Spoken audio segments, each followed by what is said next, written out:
नमस्कार मित्रांनो, सावळ्याची जणू सावली या मालिकेच्या ट्विस्टमध्ये आपले स्वागत आहे.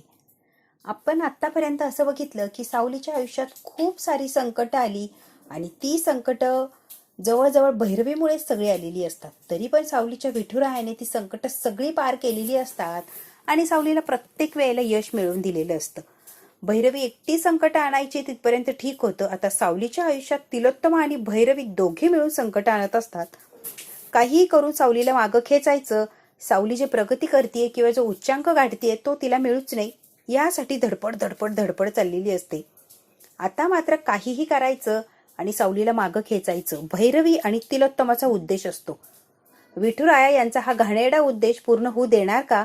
आणि सावली जो चांगला उद्देश घेऊन पंढरपूरच्या वारीला निघाली आहे, तिथे गाण्याचा कार्यक्रम करायचा असतो.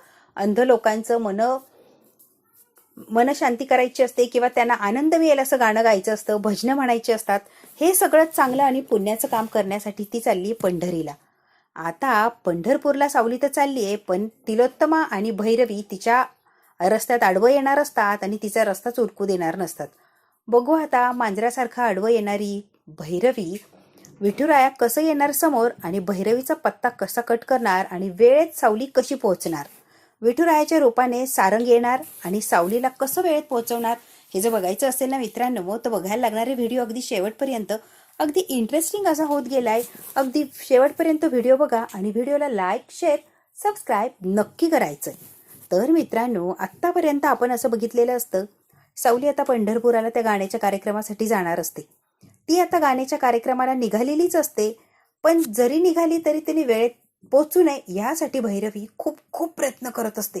काहीही झालं तरी प्रयत्न करायचे आणि त्या विठुरायाच्या दरबारात तिने जाऊच नाही, वेळेत जो कार्यक्रम तिने घेतलाय तो वेळेत करू नये आणि सावलीची नाचक्की व्हावी यासाठी ही भैरवी पुरेपूर पुरेपूर प्रयत्न करणार असते आणि प्रत्येक वेळेला विघ्न आणून ठेवणार असते. काय तर त्या गाडीने चालली ती गाडी पंक्चर करायची किंवा त्या गाडीचं ब्रेक फेल करायचं, नाहीच काही तर ऍक्सिडेंट घडवून आणायचा. एवढ्याने जर भागलं नाही तर गुंडांना समोर पाठवायचं. भैरवीने एक नाही हजार हजार प्लॅन केलेले असतात. काहीही करायचं आणि सावलीला पंढरपूरला जाऊ द्यायचं नाही. शेवटी तो पंढरपुरात बसलेला विठुराया आपल्या भक्तांना इतक्या प्रेमाने बोलावतो आणि भक्त सुद्धा इतक्या ओढीने त्याच्याकडे जातात. तो सुद्धा रस्त्यात आलेला प्रत्येक मार्ग आपल्या संकटातला दूर दूर करतो आणि त्याच्या भक्ताला पुढे पुढे जाण्यासाठी रस्ता मोकळा करून देत असतो. आता सुद्धा सावलीच्या बाबतीत तेच होणार असतं. विठुराया अगदी खंबीरपणे तिच्या रस्त्यात उभा राहणार असतो आणि जे काही तिच्या रस्त्यात संकट येणार त्या प्रत्येक संकटावर विठुराया स्वतः मात करणार असतात आणि व्यवस्थित सुखरूप सावलीला पंढरपुरात नेणार असतात. खरं तर हे बघणं खूप खूप रोमांचक असं ठरणार आहे. मात्र सावली त्या रस्त्याने जाणार असते. त्या रस्त्यात भैरवीने आधीच सगळी सिस्टीम लावून ठेवलेली असते. सावलीची गाडी आली की असं असं करायचं. तिलोत्तमाने भैरवीला फोन लावलेला असतो आणि सांगितलेलं असतं, पहिल्यांदा तू माती खाल्ली ठीक आहे भैरवी, तिला टेंडर मिळालं नाही असं मला सांगितलं. कदाचित होऊ शकते चूक किंवा टेंडर मिळवणं तुझ्या हातात नसेल, हाताबाहेरची गोष्ट असेल. पण कसं आहे ना भैरवी, आता टेंडर मिळालं तिथपर्यंत ठीक आहे, पण ती गाण्याच्या कार्यक्रमाला पोचूच नाही एवढं तर भैरवी तुझ्या हातात आहे ना. भैरवी तिलोत्तमाला म्हटलेली असते की डोंट वरी तिलोत्तमा, अजिबात काळजी करू नको, ही सावली गाण्याच्या कार्यक्रमासाठी पंढरपुरात पोहोचणार नाही. अगदी 100% गॅरंटेड तुला लिहून देते आणि एवढी गॅरंटी तर मी देऊ शकते की सावली पंढरपुरात पोहोचणार नाही. तिलोत्तमा कमालीची खुश झालेली असते की आता सावलीला कितीही तयारी करू दे आणि या ओवीला कितीही उड्या मारू दे, पंढरपुरात जरी पोचणारच नसेल, गाण्याचा कार्यक्रमच होणार नसेल तर सावली प्रगती करणार नाही, तिची वावा होणार नाही आणि सावली अजून लोकप्रिय होणार नाही. कारण सावलीला लोक खूप मानत असतात, तिची खूप मोठी फॅन फॉलोईंग असते. अजून जर आज तिने कार्यक्रम जबरदस्त केला तर अजून तिचे मित्रमैत्रीण परिवार वाढणार असतो आणि सावलीला अजून वावा मिळणार असते, अजून पॉप्युलर होणार असते सावली. तिलोत्तमा म्हणत असते की ही मला सोडून गेली ना माझ्या नाकावर टिचून, तर हिने प्रगती करू नये यासाठी मी प्रयत्न करणार. फक्त खुन्नच करायची म्हणून रस्त्यातला काटा बनून राहिलेली असते ही तिलोत्तमा. सारंग आणि सावलीला एकत्र येऊ द्यायचं नाही, कारण सारंग सावलीची ताकद आहे आणि ते दोघं जर एकत्र आले तर सावली कुठच्याही संकटावर मात करते आणि सगळं काही तिला हवं ते मिळवते. आत्तापर्यंत सावलीने तेच केलेलं असतं. म्हणून तिलोत्तमाला सारंग आणि सावलीला एकत्र येऊ द्यायचं नसतं. म्हणून ती भैरवीच्या बरोबर काम करायला तयार होते आणि भैरवी आणि तिलोत्तमा मिळून सावलीला मागे खेचत असतात. खरं तर त्या खूप प्रयत्न करतात. प्रत्येक संकटावर आपली सावली मात करत असते आणि पुढे पुढे चाललेली असते. गाडीचं चाक जे असतं ते पंक्चर झालेलं असतं. ओवी सावली चाललेली असते त्या गाडीतनं, ती गाडी पंक्चर होते. सावलीला इतकं टेन्शन येतं की जो कार्यक्रमाचा वेळ आहे तो वेळ दिलाय आणि त्या वेळेतच कार्यक्रम सुरू करणार असतात आणि नाही वेळेत कार्यक्रम सुरू केला तर ते आयोजक असतात ते रागवतील आणि बॅड इम्प्रेशन वगैरे मग ती खूप प्रोसिजर होते. मग हे वेळेत येत नाही, यांना कार्यक्रम देऊ नका, बरंच होतं. त्यासाठी सावलीला सगळे नियम पाळायचे असतात आणि वेळेत कार्यक्रमाचे तिथे पोहोचायचं असतं. आता सावलीच्या रस्त्याने चाललीये, तिथे विघ्न आणायचं म्हणून खिळे टाकलेले असतात तर गाडी पंक्चर होते. ओवी सावली खूप घाबरतात. खूप त्यांना टेन्शन आले की आता करायचं काय. एक तर गाडी पंक्चर झालीये, रस्त्याने कोणी नाहीये, भरधाव वेगाने गाड्या असतात पंढरपूरच्या दिशेने चालल्या. त्यांना थांबवण्याचा, हात करण्याचा सावली प्रयत्न करते. त्या गाड्या काय थांबत नसतात, कारण अनोळखी व्यक्तीला कोणीच घ्यायला तयार नसतं. आता रस्ता जरी आडवळणी असला तरी कधी गाडीचं ब्रेक फेल करायचं, कधी रस्त्यात खिळेच टाकायचे, तर कधी गुंड पाठवायचे. प्रत्येक प्रकारे या भैरवीने तिला अडवण्याचा प्रयत्न केलेला असतो. आता एवढ्या याच्यावर तिने मात केलेली असते आणि ती प्रत्येक गाडीला हात करत असते की मदत करा, पण कोणीही मदत करायला तयार नसतं. तर ओवी रडायला लागलेली असते. सावलीला काय करावं आणि काही कळत नाही. सावली सुद्धा आता फोन करण्याचा प्रयत्न करत असते सारंगला, तेव्हा नेटवर्क इश्यू येतो. आता नेटवर्क इश्यू म्हटल्यावर करणार काय, कोणी थांबवून तिच्याशी बोलायला तयार नसतं, तर मोबाईल वगैरे देऊन सारंगला कसा कॉन्टॅक्ट होणार किंवा मेसेज वगैरे कसं करणार किंवा सारंगला कसं कळणार. डोंगर भागामध्ये सावली आणि ओवी दोघी जणी अडकला आणि आता गाडी पंक्चर झालीये, ब्रेक फेल झालाय. आता या घाटातनं त्या पार कशा करणार किंवा घाट पार करून त्या कार्यक्रमापर्यंत कशा पोहोचणार. सारंगपर्यंत पोहोचायला काही मार्गच नसतो, निरोप जाणं अशक्य झालेलं असतं. सावलीला इतकं टेन्शन येतं की आता करायचं काय. एवढी मोठी संधी मला मिळाली आहे आणि एवढी मोठी जी संधी माझ्या हाती आली आहे ती फक्त तिथे वेळेत पोहोचू शकणार नाही म्हणून हातातून जाणार आहे. सावली खूप नाराज झालेली असते, अगदी रडायला लागलेली असते. ओवी तर रडतच असते. सावली टीचर, इतक्या लांब येऊन आपण पंढरपुरात जाऊ शकत नाहीये, कार्यक्रम करू शकत नाहीये, बघा ना विठुरायाने असं का केलं असेल. सावली म्हणते, बाळा शांत बस, सगळं काही व्यवस्थित होईल. सावली आता ओवीची समजूत काढते, पण सावलीची कोण समजूत काढणार. सावली फक्त विठुरायाचा धावा करत असते. एवढी मोठी संधी मिळाली, पण तुझ्या देवा काहीतरी कर, तुझ्या भेटीला आम्हाला यायचंय आणि तो कार्यक्रम तुझ्या दारात करायचा आहे. एवढी मोठी संधी मिळून सुद्धा जर आम्हाला ती पूर्ण करता येत नसेल तर एवढी मोठी संधी मिळाल्याचा काय फायदा. भैरवीच्या गुंडाने बरोबर तिने सांगितलं तसंच केलेलं असतं. ती आता गळून चाललेली असते, कारण इतक्या गाड्यांना तिने हात केलेलं असतो. वेळ टळत चाललेली असते, एकही गाडी थांबायला तयार नसते, कोणीच मदत करत नसतं. सावलीला काय करावं आणि काय नाही काहीही सुचत नसतं. तेव्हा आता भैरवी माहिती मिळते की सावलीची गाडी बंद पडली आहे, सावली काय कार्यक्रमापर्यंत जाऊ शकत नाही. आणि आता तिला हेही कळालेलं असतं की सारंग सुद्धा अबीरला घेऊन सावलीच्या मागे मागे निघलाय, त्याला सुद्धा पंढरपूरला जायचंय आणि तिला सरप्राईज द्यायचंय. आता हिला टेन्शनच आलेलं असतं, आता काय करायचं. अजून तिने गुंड पाठवलेले असतात आणि काहीही करायचं आणि सारंगच्या गाडीला आडवं जायचं. तिने गुंडांना सांगितलेलं असतं आणि इतकं मारायचं की सारंग तिथपर्यंत पोहोचलाच नाही पाहिजे. सारंग असतो तो सुपर हिरो असतो, तो मात्र सगळ्या गुंडांवर मात करतो आणि भरधाव वेगाने पुढे निघतो. तो काय, रस्त्यात बेचैन झालेली सावली असते गाडीच्या कडेला उभी, अगदी रडकुंडीला आलेली.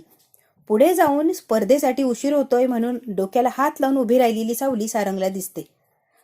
भैरवीने तोपर्यंत तिलोत्तमाला सांगितलेलं असतं की आता सुद्धा सावली कार्यक्रमाला जाऊ शकत नाहीये. तिलोत्तमा फार खुश झालेली असते. सावलीचा कार्यक्रम हुकलाय ना, चांगली गोष्ट आहे. सारंग आता तिथे जातो तर सावली तिथे उभी असते. सारंग त्या दोघींनाही घेतो आणि भरधाव वेगाने पुढे निघालेला असतो. डायरेक्ट कार्यक्रमाच्या ठिकाणी गुंडांना पार करत, एवढे अडथळे पार करत सावली, सारंग, ओवी, अबीर चौघे जण पांडुरंगाच्या कृपेने डायरेक्ट पंढरी म्हणजे पंढरपुरात पोहोचवतात, जिथे कार्यक्रम आहे तिथे आलेले असतात. इतकी तळपायाच्या मस्तकात जाते की ही सावली कितीही प्रयत्न केले तरी पुन्हा ती कशी वाचली जाते. आणि प्रत्येक वेळेला हा सारंग येतो आणि तिला कितीही मोठं संकट असलं तरी त्या संकटातून का बाहेर काढतो किंवा कसं बाहेर काढतो.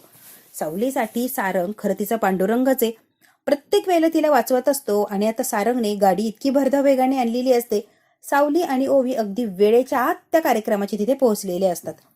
एवढ्या संकटावर मात करून, एवढे संकट पार करत करत करत सावली, ओवी अगदी वेळेवर तिथे आलेले असतात, फक्त आणि फक्त सारंगमुळे. भैरवी अगदी रडकुंडीला आलेली असते. कितीही प्रयत्न केले तरी ही सावली सगळ्या याच्यावर मातच कशी करते आणि प्रत्येक वेळेला यश कसं मिळवते. आता मात्र मोनिका खंड्याचा शोध घेत असते आणि तिला संशय असतो की भैरवीच्या घरी खंड्या आहे, म्हणूनच त्या दिवशी खंड्या ज्या रूममध्ये होता ती रूम होती आणि मला तिथपर्यंत जाऊच दिलं नाही. आणि आता भैरवीची असते ते सावलीच्या विरोधात प्लॅन करत असते, तिकडे अडकलेली असते. तिच्या लक्षातच येत नाही की घरी खंड्याला ठेवलंय आणि मोनिका जर खंड्यापर्यंत पोहोचली तर राडा होणार. मोनिका फार चॅप्टर असते, तिला माहिती सावलीच्या मागे लागली, ती काय इतक्यात मोकळी होत नसते. मोनिका आता वेश बदलते आणि डायरेक्ट भैरवीच्या घरात एंट्री करते.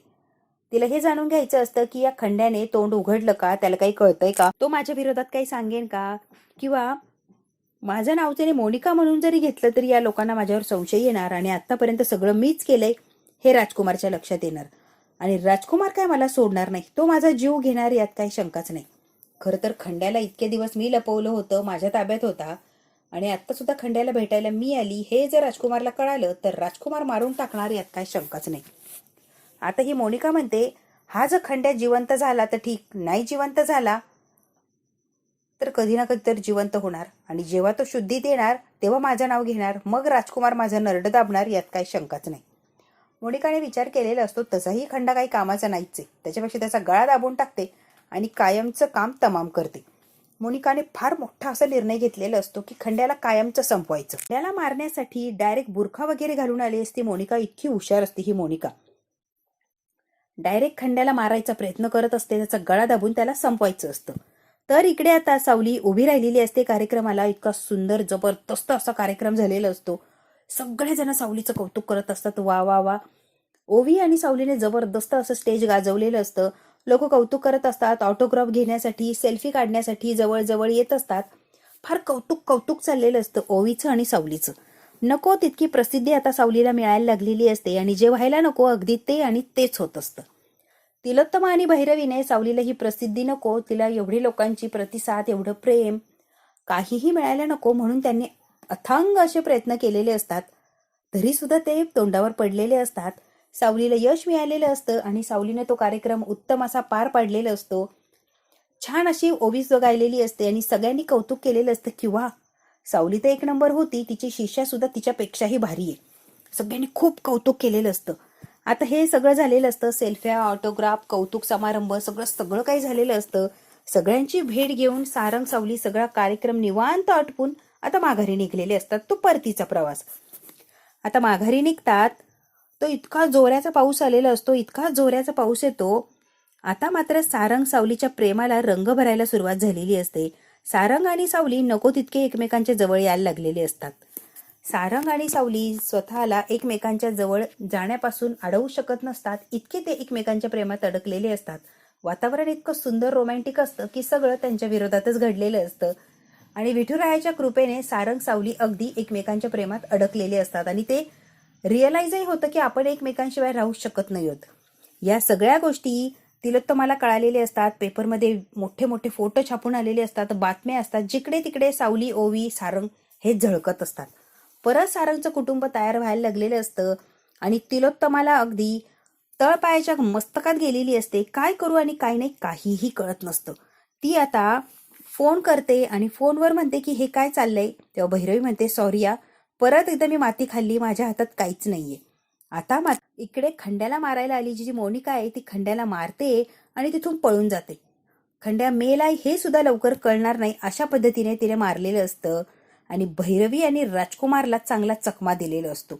बघू आता भैरवी आणि राजकुमारला जेव्हा कळेल की खंड्या मेलाय आणि त्याला कोणी मारलं हे शोधण्यासाठी ते प्रयत्न करतील, तेव्हा त्या खऱ्या गुन्हेगारापर्यंत ते पोहोचतील का हे बघायला लागणार आहे आपल्याला पुढच्या भागात. हा भाग इथेच संपतो. व्हिडिओला लाईक, शेअर, सबस्क्राईब नक्की करा. धन्यवाद मित्रांनो.